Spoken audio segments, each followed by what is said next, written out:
again, as long as we're talking about Eastern philosophy on this night where I seem to not be able to fall asleep, I've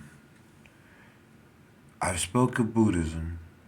Buddhism taught me if you want it, if it's worth suffering for and you want it and you suffer for it, you might get it. You'll get a flavor, a shade. You might get the whole beret and patch, or you might get the whole state championship, or you might just get to play on the team. And like I said, if that's what you want and it's worth suffering for, and you suffer for it, you might get it. Same thing, friendship, companionship, family. If it's worth suffering for, and you want it, and you suffer for it, you might get it. Taoism taught me to be fluid, adaptable, to change. When in this company of young, aggressive, 17, 18-year-old men, 17-year-old boys, be a 17-year-old boy. When you're an 18-year-old man, be an 18-year-old man. If you're a 36-year-old boy, be a 36-year-old boy. If you're a 50-year-old man, be a 50-year-old man. If you spent most of your life wanting to be something, try to be that. That's what Taoism taught me. If you have the feeling in your heart that you might be a leader of men, try to lead men. But know that some people are natural at it because they bring people to their conscious desires.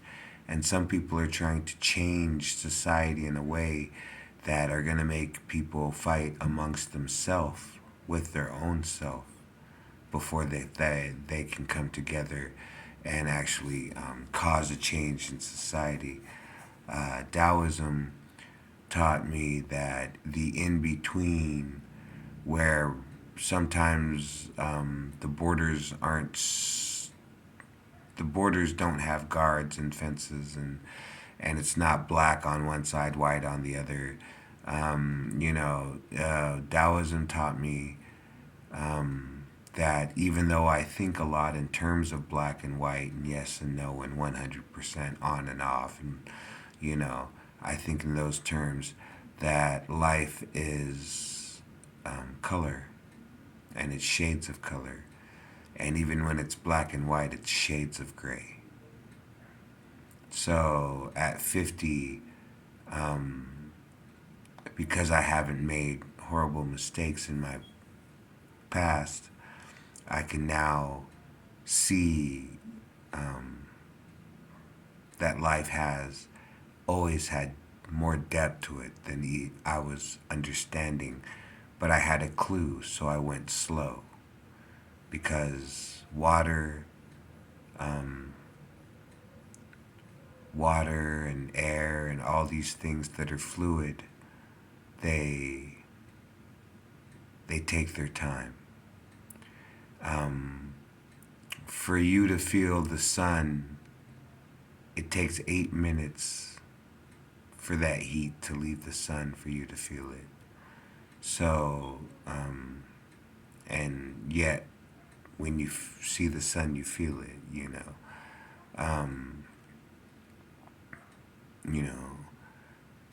life is rich. And speaking on those terms, we have the way of non-action, Wu Wei. And Wu Wei is the ability to cause something to happen by not pushing for it. So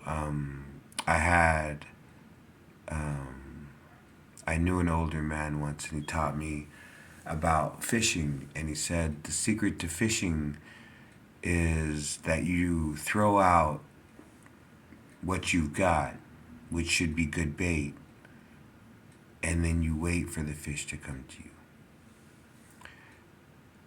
And that's pretty much a lot of how I do things. If I've got something that's worth it, I can wait. Non-action. If I have frozen burritos in my refrigerator, I don't have to eat, fast food on the street. If I have a bed I can sleep in at night, I don't have to find a place to sleep. If I have, if I can have a conversation with myself, I don't have to have it with somebody that's only going to bring me down. That's the way of non-action. If what you want is strength through non-action, build your body. Learn how to defend your mind, and then the strength will come to you. Not because you did push-ups or you started lifting weights or you started a boxing class. That will actually show you your weakness. Most people think I'm stronger than I am, I can fight better than I can. Most people think that until they get, in a situation and then they realize I'm a beginner at this. That's when you learn your strength. When you can say, okay, I'm 26 years old and I'm beginning something new, and I'm not afraid to beginning something new, and I'm not afraid to start and not be the best in the class on day one. Whereas when I was in the fifth grade, I was the fastest speller or something. You know what I'm saying? And that's the way of non-action. Is that continuing on with the conversation, when I was a boy, I would look around the world and I would see men do things, so I wanted to be a man. I chose to play football, I chose to wrestle, I chose to join the army. I've also chosen to be a cook. I've also chosen to, volunteer. I've chosen to do these things. Uh, you know, Sometimes I'll give a stranger $1 if I have enough that day. Sometimes I won't, even if I have enough that day. But through the way of non-action, uh, like I said, I don't know how easy your life is, but I've been close to being homeless and I've been close to being in jail. Not necessarily, more out of like overreacting. I used to drink, I used to drive, I used to go to bars. If I found something happening and I wanted to go to a house and party till the sun rose, I had no problem with doing that and then driving, to work at 7 o'clock in the morning after stopping by my parents' house for a 15-minute shower. And I had no concept of legal alcohol blood limit, and because I wasn't a drunk. I didn't drink and drive, but because I didn't drink, but when I drank and drove a couple of times, like I said, I know I should have pulled over. I should have went to sleep, and that's one reason why I gave up my car, was because yeah, there's no need for me to drink and drive. There's no need for me to do what I do and drive if I can get where I need to go by bus, and then I stopped drinking. But like I said, that was the way of non-action. Was like, okay, I don't want to, get this DUI. I don't want to get into an accident. I don't want to hurt anybody. Okay, well, give up the car. Either give up drinking or give up the car. Well, I wasn't ready to give up drinking, so I gave up the car. And I started taking the bus, and it doesn't matter how tired I am on the bus, or if I fall asleep on the bus, or if the bus gets hit by another car. I don't have to call the insurance company. The way of non-action. I get where I need to go, which is I volunteered a facility that's about 10, 15 miles from my house.